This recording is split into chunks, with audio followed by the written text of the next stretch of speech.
नमस्कार। जीतेगा हिंदुस्तान सीरीज में आज हमारे खास मेहमान हैं देश के आईटी, टेलीकम्युनिकेशन, इलेक्ट्रॉनिक्स और विधि मंत्री रविशंकर प्रसाद। रविशंकर प्रसाद जी न केवल एक बहुत काबिल वकील हैं, बल्कि बीजेपी के बहुत प्रखर वक्ता और कार्यकर्ता के तौर पर उनकी पहचान है। मंत्री पद हो या न हो, लेकिन वो हमेशा सेंटर फॉरवर्ड की तरह से खेलते रहे हैं। आपका स्वागत है रवि जी। धन्यवाद। नमस्ते शशि जी, नमस्ते। नमस्कार। आपको जीतेगा हिंदुस्तान सीरीज है हमारी, ये आपको यकीन है कि हिंदुस्तान जीतेगा? देखिए, हिंदुस्तान जरूर जीतेगा और आपकी अनुमति से एक बात अवश्य कहूंगा। हमारे प्रधानमंत्री नरेंद्र मोदी जी ने अगर आज देश में जो आत्मविश्वास और आत्मसम्मान का भाव पैदा किया है तो भारत जरूर जीतेगा। अगर आज जी बोले। नहीं, आप अपनी बात खत्म। खाली मैं एक ही लाइन कहूंगा कि अगर भारत के प्रधानमंत्री लद्दाख की सीमा पर जाकर सैनिकों का हौसला बढ़ाते हैं और खुलेआम कहते हैं कि विस्तारवाद का जमाना खत्म हो गया, ये दुनिया विकासवाद की ओर जाती है, तो ये भारत का एक नया आत्मविश्वास है। तो हिंदुस्तान जीतेगा। आपने उसी विस्तारवाद को रोकने के लिए चाइनीज ऐप रोक दिए। देखिए, मैं किसी ऐप का नाम नहीं लूंगा। एक बात जरूर है, भारत अपनी डिजिटल संप्रभुता पर शशि बाबू कभी समझौता नहीं करेगा। भारत अपनी सुरक्षा, अपने देश की एकता, अखंडता और अपने नागरिकों की निजता पर कभी कोई समझौता नहीं करेगा। अगर कहीं से वो होंगे तो कार्रवाई होगी। 59 ऐप बैन किया, उनके क्लोन थे कई तो उनको भी बैन कर दिया। और आज जब मैं अपनी जन्मभूमि कर्मभूमि पटना से आपसे बात कर रहा हूं तो हमारे प्रधानमंत्री के निर्देश पर ये काम करने का सौभाग्य मिला। लेकिन अगर अमेरिका के राष्ट्रपति भी टिकटॉक बैन के आदेश में भारत के आईटी मंत्रालय के आदेश का जिक्र करते हैं तो भारत के लिए बड़ी बात है। तो आपने चाइनीज ऐप तो बंद कर दिए, लेकिन अभी भी बहुत से ऐप है जो डाटा चुरा रहे हैं लोगों का, तो वो मुद्दा तो खत्म नहीं हुआ है। आपने बिल्कुल सही कहा, इसके दो हम काम कर रहे हैं। आपको जानकर खुशी होगी कि भारत के प्रधानमंत्री ने भारतीयों से आग्रह किया कि आप लोग भी भारतीय ऐप बनाओ। आपको जानकर बहुत प्रसन्नता होगी शशि जी कि 7,000 एप्लीकेशन आए, इंडिविजुअल और कॉर्पोरेट, एक से एक ऐप। एक तो मैं नाम लेना चाहूंगा, चिंगारी, लाखों लोग उस पर अपना प्रदर्शन करते हैं कला का। एक ट्विटर का जवाब है कू, कमाल, हिंदी में भी है, स्थानीय भाषाओं में भी है, और बाकी मैं किसी और का नाम क्या लूं। और हमने 24 टॉप को सिलेक्ट किया है, वीडियो कॉन्फ्रेंसिंग में भी आए हैं, तो ये काम भी कर रहे हैं। और भारतीयों के डेटा की सुरक्षा के लिए डेटा प्रोटेक्शन लॉ भी ले आए हैं जो सिलेक्ट कमेटी में विचाराधीन है। तो चाइना के जो आपने ऐप रोके, उसका एक चर्चा ये है कि उसका 5G पर असर पड़ सकता है। क्या वाकई 5G पे असर पड़ेगा, उसके प्रयोगों पर, उसके प्रसार और जो आप लाने की कोशिश कर रहे हैं देश में उस पर? देखिए, मैं एक बात अवश्य कहना चाहूंगा, किसी कंपनी का या किसी देश का नाम लेना मेरे लिए उचित नहीं होगा। हमारे कुछ मुद्दे बड़े स्पष्ट हैं शशि जी। नंबर एक, अभी 5G विकास की अवस्था में इवॉल्व कर रहा है, इसका पर्याप्त अध्ययन करने की आवश्यकता है। इसलिए हमने विचार किया कि हम ट्रायल के बेसिस पर 5G का स्पेक्ट्रम देंगे, आप डेवलप करिए। हम ये भी अपेक्षा करते हैं कि भारतीय कंपनियां 5G बनाएं। कुछ ने बनाया है, हमने और लोगों से आग्रह किया है, वो काम भी चल रहा है। लेकिन हमारे सुरक्षा के मानदंड भी सख्त हैं, क्योंकि 5G का स्पीड बहुत तेज होता है। इसलिए हमारे सुरक्षा के मानदंड के मानकों का भी अनुपालन करना होगा।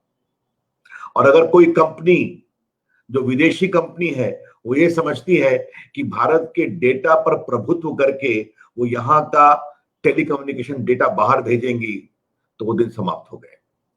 ये ये हमारा स्टैंड बहुत क्लियर है। आप किसी कंपनी का नाम नहीं ले रहे, उचित है आपकी सीनियरिटी के हिसाब से।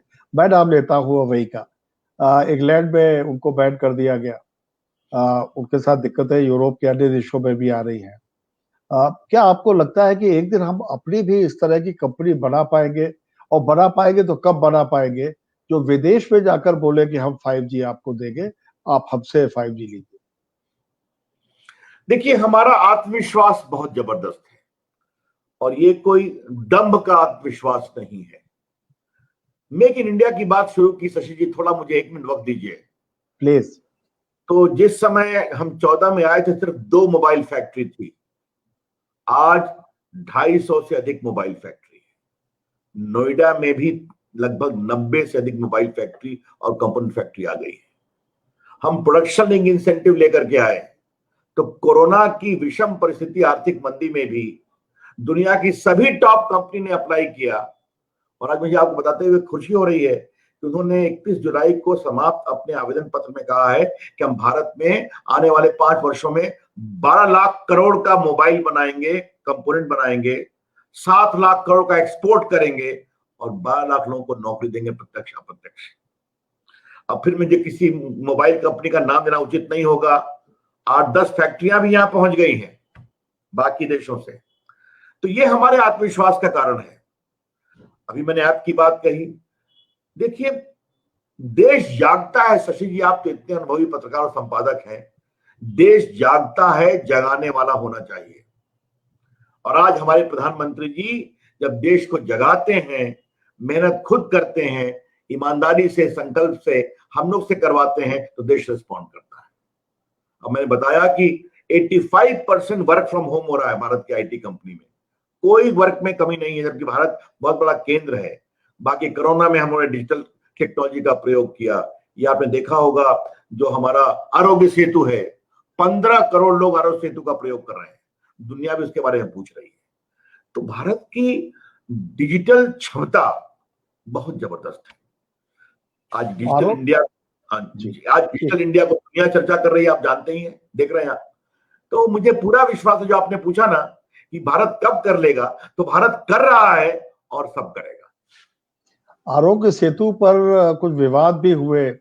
आपके मित्र हैं, दूसरी बेंच पे बैठते हैं, उन्होंने कहा कि सरकार सारा डाटा ले लेगी आपका, और वो चूंकि अनिवार्य है तो उससे बचा भी नहीं जा सकता था। तो इसको लेके सरकार ने अपना पक्ष रखा, इस पे कोई दो राय नहीं। पर एक सवाल ये कायम होता है कि क्या प्राइवेसी में दखल सरकार का सिर्फ भारत का ही नहीं, ये सवाल हर जगह है, बढ़ता जा रहा है, और ये कितना जायज है? देखिए, ये सवाल आपने बहुत अच्छा सवाल उठाया है और आपके पाठकों की संख्या बहुत ज्यादा है और डिजिटली भी सुन रहे हैं।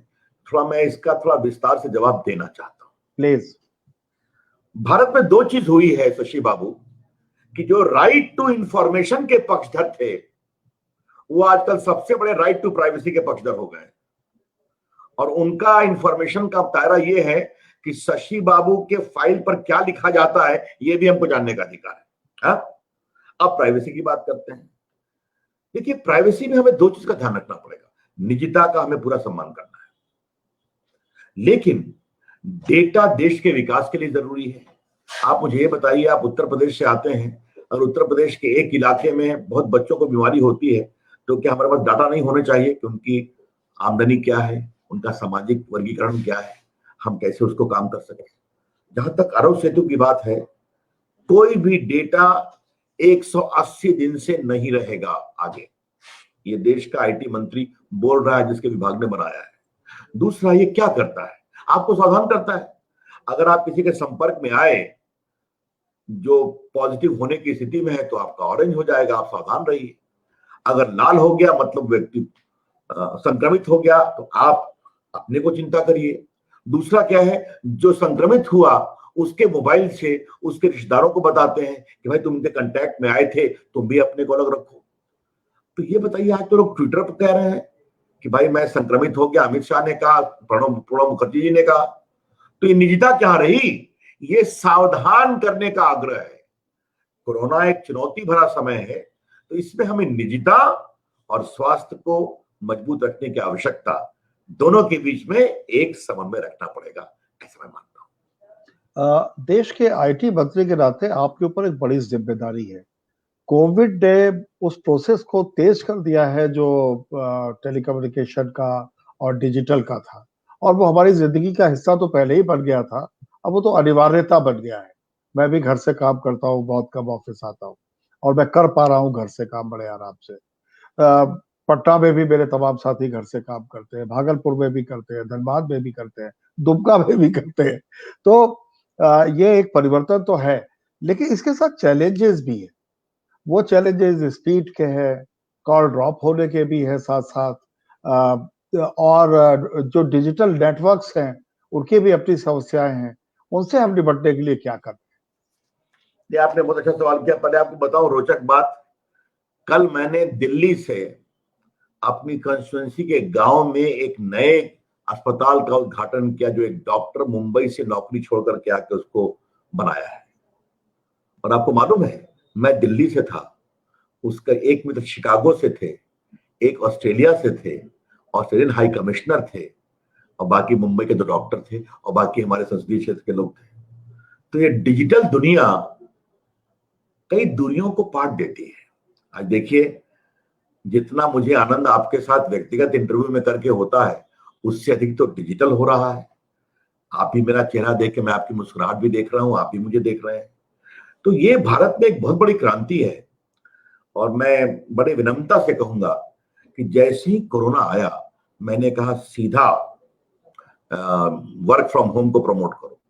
आज हमने कई अपनी बात की आरोग्य सेतु की, फिर हम लोगों ने कोविड सावधान का कार्यक्रम चलाया कि अगर एक इलाके में बल्क मैसेज भेजना है तो अब तक लगभग 22 करोड़ हम भेज चुके हैं। अब आपने कहा कि हमने क्या क्या किया है। आपने सही कहा, भारत की आबादी 135 करोड़, भारत में मोबाइल फोन लगभग 118-120 करोड़, भारत में इंटरनेट लगभग 70 करोड़। इसको और आगे बढ़ाने की जरूरत है। भारत का 95% मोबाइल आज इंटरनेट पर है। और शशि जी, जब मैं प्रवास करता हूं तो मुझे सबसे अच्छा लगता है, गांव के बच्चे कहते हैं कि सर गूगल सर्च हम भी करना सीख गए हैं। देखिए, तो एक नई बात मैं देखता हूं, अच्छा लगता है। आजकल व्हाट्सएप मूवमेंट देखते हैं, हम व्हाट्सएप पे भेज दीजिए, आपको भी खबर आती है। तो गांव, तो ये जिसे कहते हैं ना डिजिटल इंपावरमेंट, डिजिटल सशक्तिकरण हो रहा है। तो उसी लिमिट में हम 2.5 लाख ग्राम पंचायतों को ऑप्टिकल फाइबर से जोड़ रहे हैं।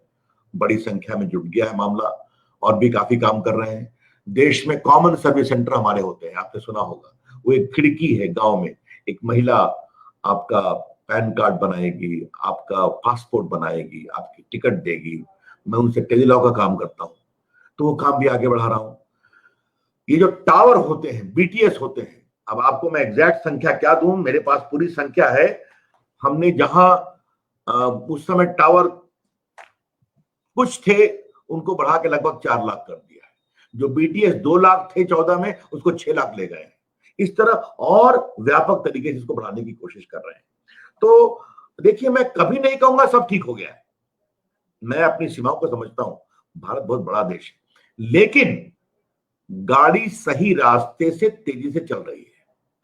और अगर मैं, शशि बाबू दिल्ली में है और मैं पटना में हूं, और इतनी शांति से कोई 15-20 मिनट से बातचीत चल रही है, तो यही इस बात का परिचायक है कि डिजिटल दुनिया रास्ते पे चल पड़ी है। और आपने कहा दुमका भी, अब आप दुमका धनबाद का भी नाम ले रहे हैं। आपसे आपसे सवाल मुझे बहुत पूछ रहे हैं उस, चूंकि आपके पास मंत्रालय ऐसे है, तो डिजिटल पर आखिरी प्रश्न। लोग कहते हैं चाइना दुनिया की फैक्ट्री है। ये बात सही है कि चाइना से कई फैक्ट्रियां आ रही है यहाँ पर, लेकिन एक एक कंसेप्ट नया आ रहा है कि हम क्यों नहीं दुनिया का दफ्तर हो जाते हैं अपनी डिजिटल कैपेबिलिटी, और जो हमारी मनीषा है, संसार में सर्वाधिक ग्रेजुएट हमारे यहाँ हैं, और इंग्लिश हमारी एक एप्ट लैंग्वेज है। तो इसके लिए क्या आईटी मंत्रालय कोई स्ट्रेटेजी बना रहा है कि हम दुनिया का दफ्तर हो सके, जैसे चाइना ने 30 साल पहले फैक्ट्री बनाने के लिए सरकारी अपनी वो बनाई थी?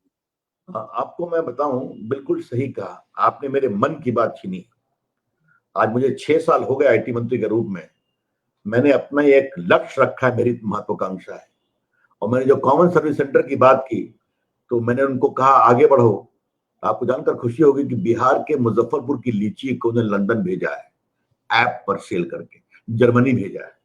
और त्रिपुरा का जो पाइनएप्पल है जो 5 रुपए किलो किसान को मिलता था, दुबई भेज सके, बड़ा मीठा होता है, 15 रुपए किलो मिला है। तो डिजिटल दुनिया में क्षमता है। भारत में सिर्फ देखिए डिजिटल ऑफिस तो है ही है भारत, 85% काम चल रहा है भारत की आईटी कंपनी में। मैं चाहता हूं दुनिया का डिजिटल ऑफिस, मैं दुनिया की बात कर रहा हूं। भारत का बैकएंड ऑफिस जो है दुनिया, मैंगलोर है, पुणे है, चेन्नई है, आपके नोएडा है, गुड़गांव है, इसको तो ये हमारा बैकग्राउंड पूरा तैयार है और आज वर्क फ्रॉम होम में वो काफी आगे बढ़ रहे हैं। लेकिन मेरी उससे अधिक मेरी महत्वाकांक्षा है कि भारत इलेक्ट्रॉनिक मैन्युफैक्चरिंग का बड़ा हब बने। मैंने मोबाइल की बात की और आपने चीन का, चीन तो इसमें बहुत पहले से सक्रिय था, 20 साल से। हम लोग लेट से आए और मोदी जी के आने के बाद इसको और त्वरित गति दी। आपको सिर्फ एक आंकड़ा दूंगा, जिस समय हमारी सरकार आई थी तो 14-15 में भारत का इलेक्ट्रॉनिक गुड का प्रोडक्शन था 1,90,366 करोड़, 1,90,366 करोड़। 18-19 में हुआ है 4,58,006 करोड़ और 19-20 में ये 5 लाख करोड़ पार कर जाएगा। एक्सपोर्ट भी बढ़ा है। तो हमारी एक कोशिश है, अभी मैंने आपको बताया जो प्रोडक्शन लिंक इंसेंटिव में कंपनी आई है। भारत क्या ऑफर करता है? अब मैं सीधा दुनिया में एक ही बात कहता हूं, भारत एक लोकतांत्रिक देश है। भारत की सरकार में हमारे मुखिया दुनिया के एक बड़े नेता हैं। वो ease of doing business reform को बढ़ाते हैं। भारत में पढ़े लिखे योग्य बच्चे बहुत हैं, ह्यूमन रिसोर्स है, और भारत स्वयं में एक बहुत बड़ा मार्केट है। शशि बाबू, आपको जानकर खुशी होगी कि फेसबुक का बड़ा सेंटर हिंदुस्तान है, व्हाट्सएप में दुनिया का सबसे बड़ा सेंटर हिंदुस्तान है, ट्विटर वगैरह सबका। तो मैं कहता हूं, मैंने आईटी के बच्चों को एक नारा दिया है कि भारत में ऐप डाउनलोड बहुत होता है, अब भारत का बना हुआ ऐप अपलोड होना चाहिए, दुनिया वो ऐप यूज करे। तो ये सब कोशिश कर रहे हैं। आपके आग्रह करेंगे, आप बहुत वरिष्ठ हैं, आशीर्वाद दीजिए कि हिंदुस्तान के बच्चे सफल हो। आप विधि मंत्री हैं, वकील हैं आप, और राम जन्मभूमि का मुकदमा आपने बतौर वकील आप पेश हुए थे इलाहाबाद हाई कोर्ट में। मंदिर बनना शुरू हो गया, आपकी आकांक्षा पूरी हुई और मेहनत भी सफल हुई।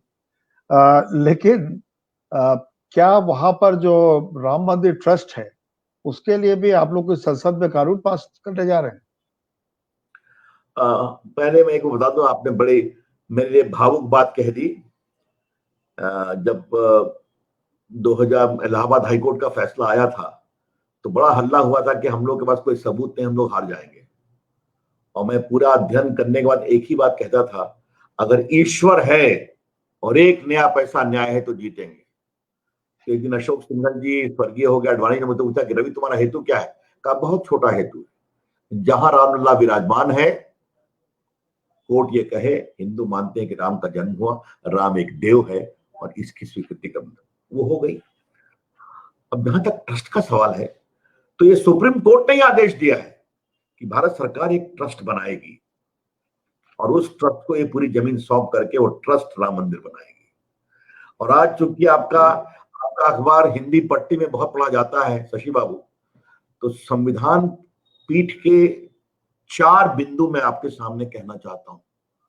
कोर्ट ने सर्वानुमति से कहा, नंबर 1, सदियों से हिंदू यहां रामलला की पूजा कर रहे हैं, सबूत पर कहा। नंबर 2, मुस्लिम पक्ष ऐसी कोई गवाही नहीं दे सका कि बाबरी मस्जिद बनने के 350 साल तक उनका एकमात्र कब्जा था। नंबर 3, बाबरी मस्जिद बनने के बाद भी हिंदुओं का विश्वास कभी नहीं डोला कि राम की जन्मभूमि है, वो जाकर वहां नमन करते थे और वेदी में प्रणाम करते थे। और नंबर 4, बाबरी आर्कियोलॉजिकल सर्वे की रिपोर्ट से स्पष्ट है कि बाबरी मस्जिद एक हिंदू मंदिर के ढांचे पर बनी थी। तो यही तो हम कहते थे, सबूत पूरे हैं। आज सुप्रीम कोर्ट ने फैसला किया, ये राम मंदिर प्रेम का मंदिर बनेगा, ये राम मंदिर गौरव का बनेगा, भारत के आत्मसम्मान का बनेगा, भारत के सद्भाव का बनेगा और सनातन के पावन मूल्यों के पुनर्स्थापना का मंदिर बनेगा। एक मैं आपसे आग्रह जरूर करूंगा, मुझे लगता है कि आपसे मुझे कहना चाहिए, 70 साल क्यों लगे शशि बाबू? आप मुझे बताइए, सोमनाथ की ताला तो राजीव गांधी खुलवा गए थे। ताला खुलवा गए, ताला खुलवा। अब वो शाहबानों के बाद क्या हुआ आपने सब कवर किया है, मैं यूपी के आप हैं सब जानते हैं, मैं उस पर नहीं जाऊंगा, वो स्वर्गीय हो गए, छोड़ दीजिए आप। लेकिन 70 साल लगे क्यों? और यहां पर मैं एक बहस के लिए आपके पाठकों के लिए एक मुद्दा छोड़ रहा हूं। जब भारत आजाद हुआ तो भारत के कोने में Lord Hardinge, King Edward VIII सबकी मूर्ति लगी हुई थी कि नहीं? क्वीन विक्टोरिया की दिल्ली में भी थी, आपके लखनऊ में थी, इलाहाबाद में थी, प्रयाग में, सब जगह, पटना में थी। आजादी के बाद सबको म्यूजियम में स्थानांतरित किया गया। क्यों? क्योंकि ये मूर्तियां स्थापत्य कला की नहीं थी, ये मूर्तियां उपनिवेशवाद की थी। किसी ने विरोध किया था क्या? शायद अगर वही अप्रोच हुआ होता तो कई चीजें सुधर गई होती। चलिए, हर चीज का समय होता है। लेकिन हमारे प्रधानमंत्री का जो भाषण हुआ उस दिन, आपने भी सुना होगा, जो राम की महिमा का उन्होंने बखान किया, वो अद्भुत था, अलौकिक था। और जो उन्होंने साष्टांग दंडवत किया रामलला के सामने, वो तो बहुत ही भावुक क्षण था। तो मंदिर आप बनवा रहे हैं, 370 आप खत्म कर चुके, 3 तलाक आप खत्म कर चुके, अगला क्या है? समान नागरिक संहिता।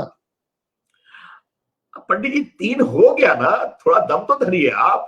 कमाल है।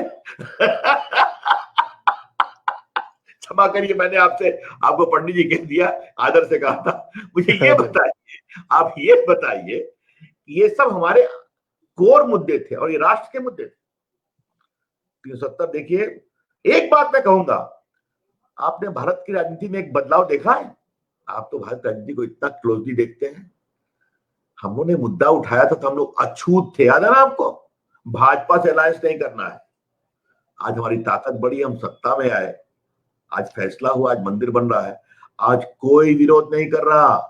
क्या कांग्रेस पार्टी, क्या मुलायम सिंह जी की पार्टी, क्या आरजेडी, ममता जी भी नहीं विरोध कर पाए। एक साथ जो है हैदराबाद में, उनको छोड़ दीजिए, ठीक है। और 370 के भी 1 साल पूरे हुए, किसी ने विरोध नहीं किया। उसके लिए तो कहा जाता है वो आपका ही काम करते हैं। हाँ, हैदराबाद के जो साहब है, उनके लिए तो कहा जाता है वो आपका ही काम करते हैं। अब छोड़िए, जब उनकी चर्चा होती है तो मैं कहता हूं तेलंगाना के भाजपा के प्रवक्ता उनका जवाब देंगे।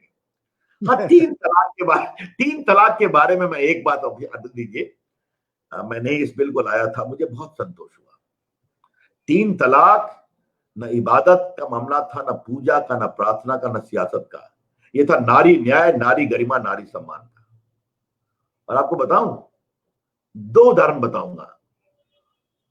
एक IT प्रोफेशनल थी मुस्लिम समाज की, उसने कहा कि मेरी 3 बेटियां हुई, मुझे व्हाट्सएप से गल्फ कंट्री से ट्रिपल तलाक दे दिया गया। एक दिन 2-3 मुस्लिम महिलाएं आई कि रवि जी आपको बधाई, हमारी ईद भी आज है, हमारा 15 अगस्त भी आज है। तब हमें मालूम हुआ क्या खौफ का साया था। और आज संतोष की बात है कि 3 तलाक के मामले कम हुए हैं। ये हमारी बेटियों को उनके संवैधानिक अधिकार का सम्मान के लिए कानून बनाया गया था। क्या सरकार के पास कोई आंकड़ा है, कितने कम हुए, कितने % कम हुए, इस तरह का कोई आंकड़ा है? इसका अभी आपको याद होगा कि 1 साल की बरसी पर मुख्तार अब्बास नकवी ने तमाम वक्फों से बात करके जो मालूम किया कि लगभग 70-75% कमी आई है। क्योंकि कारण अब उनकी बात कह रहा हूं, हमारे उनका ही विभाग है। मान लीजिए 85% है, 40% ही आई। अब यह है कि 3 तलाक दोगे तो जेल जा सकते हो। और मैंने वो कानून बनाया, 2 चीज ध्यान रखिएगा। बेल आपकी तभी होगी जब पत्नी की सुनवाई होगी कोर्ट में, कॉम्प्रोमाइज हो जाएगा वहां पर, उसका भी सवाल है। तो अब आप इस तरह से, रोटी जली हुई तो 3 तलाक, पत्नी लेट से उठी तो 3 तलाक, और सबसे अधिक पीड़ित थी गरीब बेटियां हमारी। इसलिए कानून का खौफ बहुत जरूरी है कभी कभार। और देखिए शशि जी, आपके पाठकों को मैं बताना चाहता हूं कि दहेज के खिलाफ कानून बना, हर जमात पर लागू है।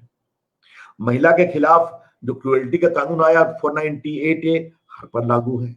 रेप पर आपने कहा 12 साल से नीचे की बच्ची को तो आपको फांसी होगी, ये हर जमात पर लागू है।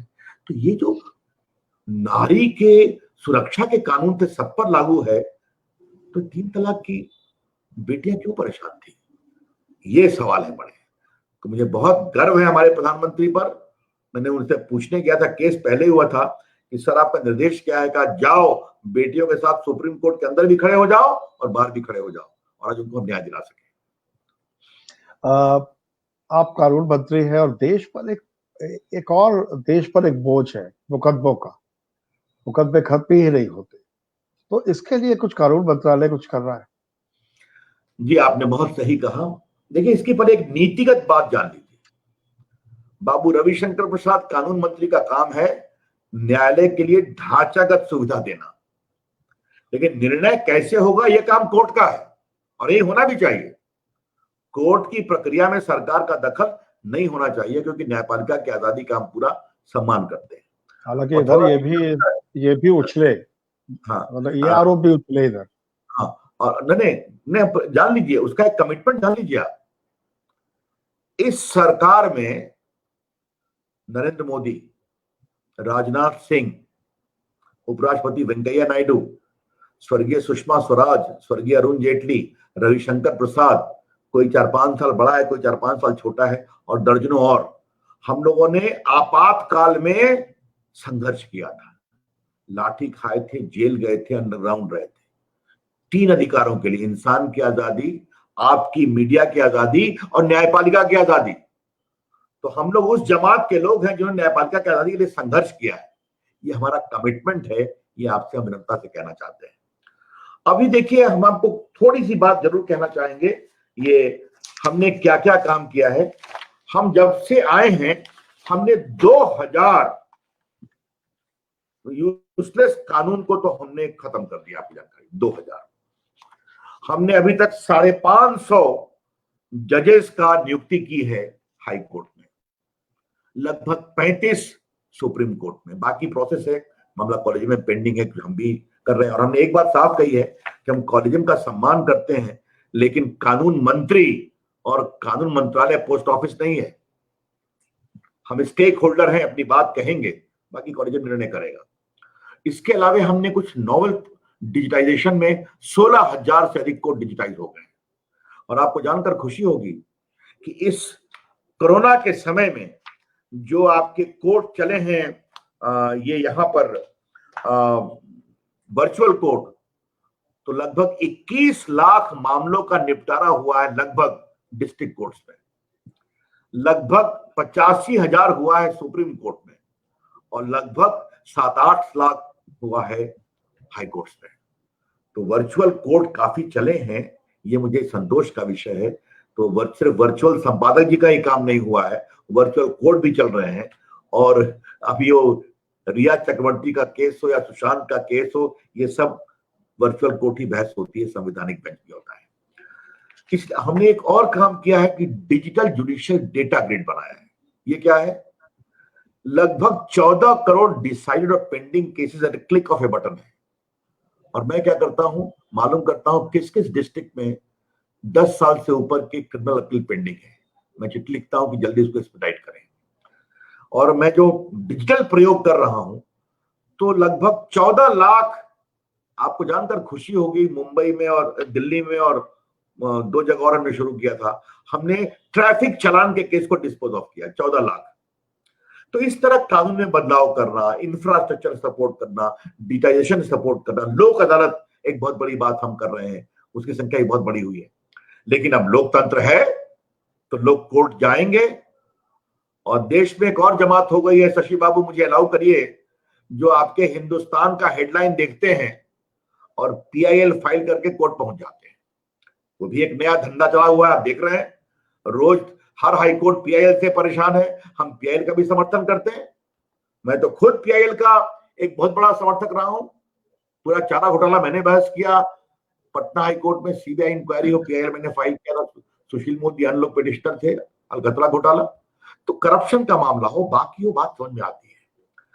तो PIL भी लोड करता है और कई बार जजेस ने उस पर अपनी बड़ी टिप्पणी भी की है, लेकिन फिर भी मैं इसको बुरा नहीं मानता हूं। लोकतंत्र में हल को कोर्ट जाने का अधिकार है और उस अधिकार का हम सम्मान करते हैं। PIL पर आपने कहा, और मुझे PIL पर मेरे दिमाग में भी आपका चारा घोटाला और अलकतरा घोटाला आया था।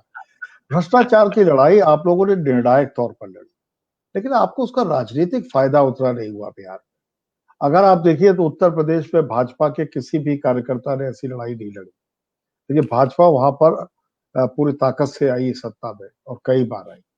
आप वहां पर अभी तक नियामक भूमिका में नहीं है। नियामक थोड़ा ज्यादा कठोर शब्द होगा, मैं उसको नहीं कहूंगा, लेकिन अभी भी आपको लगता है वांछित रिजल्ट वहां पर नहीं है। इसकी आप क्या वजह मानते हैं? देखिए, थोड़ा मैं बिहार की राजनीति की समीक्षा करूंगा।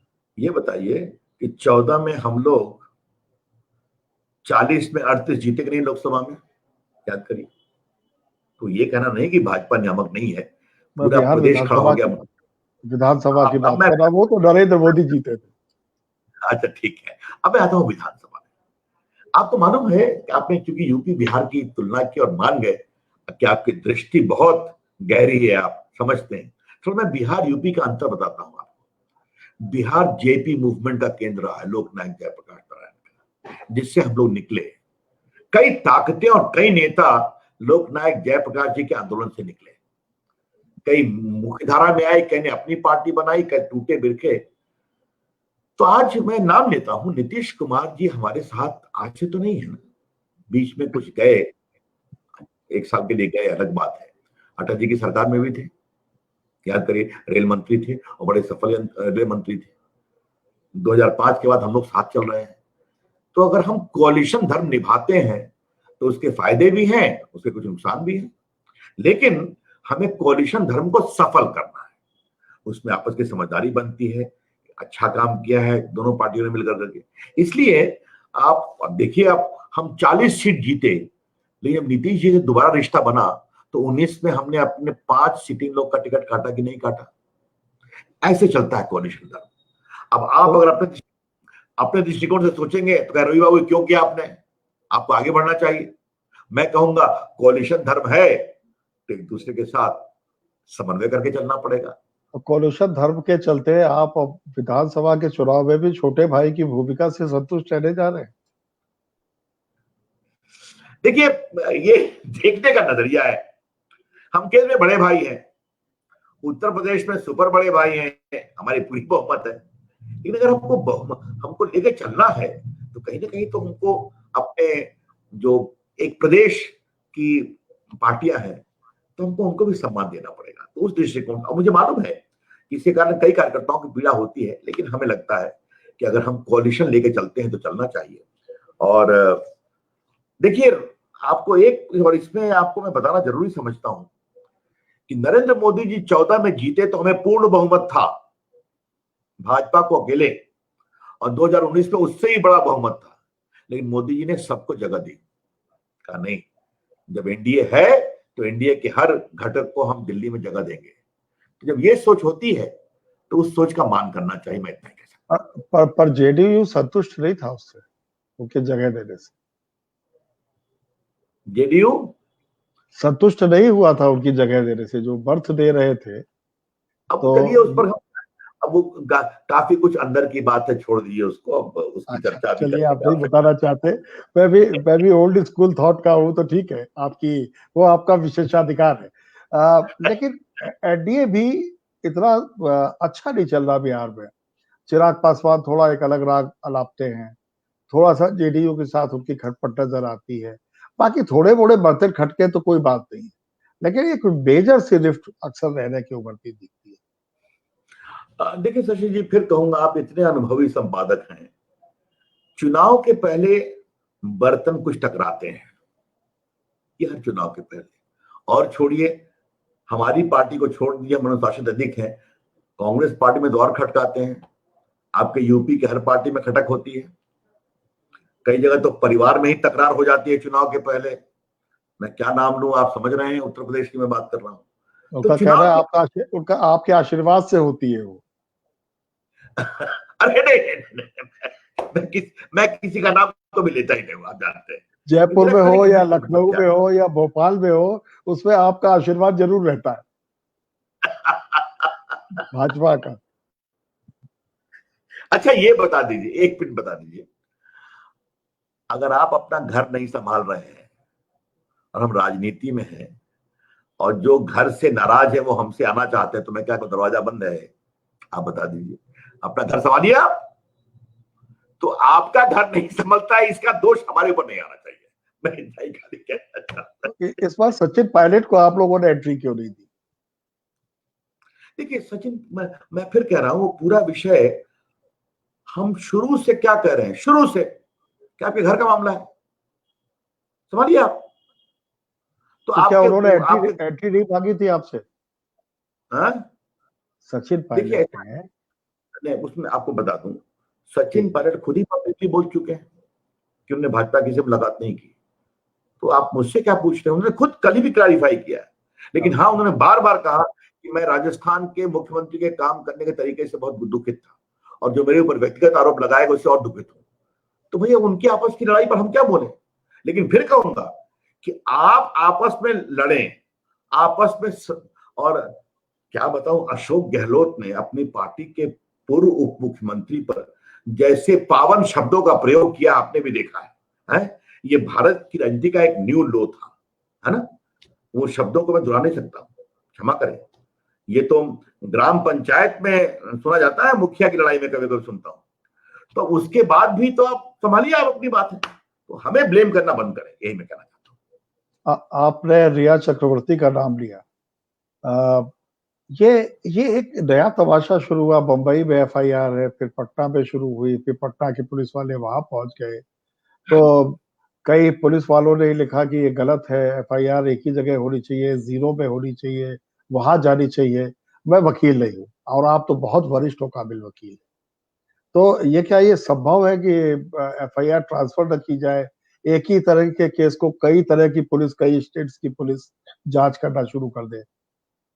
देखिए मैं आपको एक बता दूं, मेरी इसमें एक सीमा है कि मामला सुप्रीम कोर्ट में फैसले के लिए पड़ा हुआ है, और मैं वकील ही नहीं हूं, मैं एक कानून मंत्री भी हूं। कानून मंत्री है, हाँ। तो मेरी एक सीमा हो जाती है। मैं एक बात अवश्य कहूंगा, सुशांत हमारे पटना शहर का बच्चा था। मैं उसके पिता से मिलने गया था, यही राजीव नगर में घर है उसका। एक साधारण परिवार से आकर वो एक टॉप कलाकार बनने की क्षमता थी, वो दिखा भी रहा था। वो चला गया। अब सबों की पीड़ा है, मुझे भी पीड़ा है। मैं एक ही बात कहूंगा, उसके इस लोक से जाने की दुर्भाग्यपूर्ण घटना की ईमानदारी से जांच होनी चाहिए, सारे पक्षों की जांच होनी चाहिए, और जल्दी जांच होनी चाहिए। मैं किसी का नाम नहीं लूंगा, मैं लेता भी नहीं हूं, लेकिन ये देश की अपेक्षा है। मैं तो आपसे एक ही बात कहूंगा, मेरी उससे एक मुलाकात हुई, बहुत प्यारी मुलाकात हुई, और मैं आज आपके इससे शेयर करना चाहता हूं। जब पिछले साल हम दोबारा शपथ ले रहे थे, तो कई देश के नामी गिरामी फिल्म कलाकार भी थे राष्ट्रपति भवन में, सारे टॉप एक्टर्स आए हुए थे, वो भी था। तो मुझे जब देख के मुस्कुराया, हमने कहा इधर आओ, मुझे पहचानते हो? उसने कहा सर आपको कैसे नहीं जानेंगे, आप हमारे शहर के हैं। कहा तुम पटना में कहाँ रहते हो? कहा राजीव नगर में रहता हूँ। कहा जाओ आगे बढ़ो, अच्छा काम कर रहे हो। एक छोटी सी प्यारी सी मुलाकात, इतना सुलझा हुआ, ये कहते हैं विनम्रता की पराकाष्ठा। अब साहब वो चला गया, इसकी पीड़ा है, और बहुत पीड़ा है, मैं छुपाऊंगा नहीं आपसे। और ये सिर्फ बिहार और पटना के लोगों ने, देश की पीड़ा है। आज दुनिया में उसके लिए न्याय करने के कैलिफोर्निया में भी बड़े बड़े बिलबोर्ड लगे हैं। आपको भी पीड़ा है कि हो क्या रहा है। इसके लिए ईमानदार जांच बहुत जरूरी है, बहुत जरूरी है, ये मैं कहूंगा। मेरा आखिरी सवाल, रवि जी, आपसे बात करके असल में कभी मेरा मन नहीं भरता, लेकिन समय की सीमा आपकी भी है, मेरी भी है। तो आखिरी सवाल, आपको जब मंत्री पद मिला तो आपको कोयला विभाग दिया गया शुरुआती दिनों में, और उसके बावजूद आप बिना कालिक के बाहर आए, और अभी तक आप पर कोई कालिक नहीं लगी। इसके पीछे कोई गुरु मंत्र है, कोई विचार है? देखिए आपने आपने बड़ी भावुक बात मुझसे कह दी। मैं 2000 में एमपी बना और कुछ महीनों बाद केंद्रीय मंत्री बन गया। तो अच्छा लगा मुझे भी कि मैं केंद्रीय मंत्री बन गया। तो चर्चा थी कि शायद मैं आडवाणी जी के साथ राज्य मंत्री बनूंगा गृह विभाग में, या मैं वित्त विभाग जाऊंगा। तो और उत्साह था मुझे कि आडवाणी के साथ काम करने का मौका मिलेगा। तो मुझे राज्य मंत्री कोयला में बना दिया गया। तो अटल जी को प्रणाम करने गया, तो हमारे अभिभावक, देश के इतने बड़े नेता, तो बचपन से उनसे एक अनुराग रहा है। तो मैंने कहा पैर छू करके कि आपने हमें कोयले में भेज दिया। मैं छूटते कहा बिना कालिख लगाए बाहर निकलिएगा और काम करके निकलिएगा। मैं समझ गया, तो मैंने कोयला विभाग को 1400 करोड़ के घाटे को 150 करोड़, 1.5 साल में 1500 करोड़ के प्रॉफिट में बदला। देखिए, अगर हम राजनीति में क्यों आए हैं शशि बाबू, अगर हमें भी वही करना है तो आने की जरूरत क्या थी। और आज पीछे मेरे पिताजी की तस्वीर लगी हुई है, वो बहुत ही प्रामाणिक, सब स्वर्गीय हो गए। उन्होंने हमें 2 बात कही थी हमेशा कि देखो बेटा, जिंदगी में 2 बात ध्यान रखना, अपने को योग्य बनाओ, योग्य बनोगे तो समाज तुम्हारी प्रतिष्ठा करेगा, और दूसरा, जिंदगी में ईमानदारी के वसूल से कभी नहीं भटकना। मैं ये उनके उपदेश हमेशा याद करता हूं, और मैं जेपी मूवमेंट का भी सिपाही रहा हूं, आपको मालूम है, जेल गया हूं, लाठी खाई है, तो जिंदगी के ये वसूल मेरे साथ हैं। और आपको बताऊं शशि बाबू, आपने बात की कालिक की, चारा घोटाला का केस बहस करते समय यही पीड़ा हुई थी कि जिस बड़े नेता के खिलाफ मैं केस कर रहा था, वो मुख्यमंत्री थे, वो भी जेपी मूवमेंट की उपज थे। आपके अध्यक्ष थे, आप जनरल सेक्रेटरी थे उस समय। नहीं, वो बड़ा यूनिक था। अच्छा है, आपने आपके बातों को जानना चाहिए। लालू प्रसाद जी अध्यक्ष थे, सुशील मोदी जी महामंत्री थे, और मैं सह महामंत्री था। अच्छा। और ये रोचक बात जान लीजिए कि अपने तरीकों से तीनों राष्ट्रीय स्तर पर जाने गए। लालू जी तो बड़े नेता बने, बहुत लंबे समय मुख्यमंत्री, बाकी सब, सुशील मोदी उप मुख्यमंत्री और सहायक महामंत्री, केंद्रीय मंत्री। तो ये, लेकिन वो दोनों जेपी मूवमेंट से निकले, हम लोग तीनों। तो मुझे लगता है कि ये अपना एहसास है, और आप बड़े हैं तो आशीर्वाद दीजिए कि ईमानदारी के प्रति मेरी निष्ठा और नैतिक मानदंड के प्रति मेरी प्रतिबद्धता हमेशा रहे। यही मैं आपसे आग्रह करूंगा। बहुत बहुत धन्यवाद रविशंकर प्रसाद जी। तो ये थे रविशंकर प्रसाद, हमेशा की तरह साफ, स्पष्ट और टू द पॉइंट। अगले बार फिर किसी ऐसी हस्ती से मिलेंगे, तब तक के लिए विदा। Thank you very much Ravishankar ji. नमस्ते, आनंद आ गया। बहुत बहुत धन्यवाद, बहुत बहुत धन्यवाद।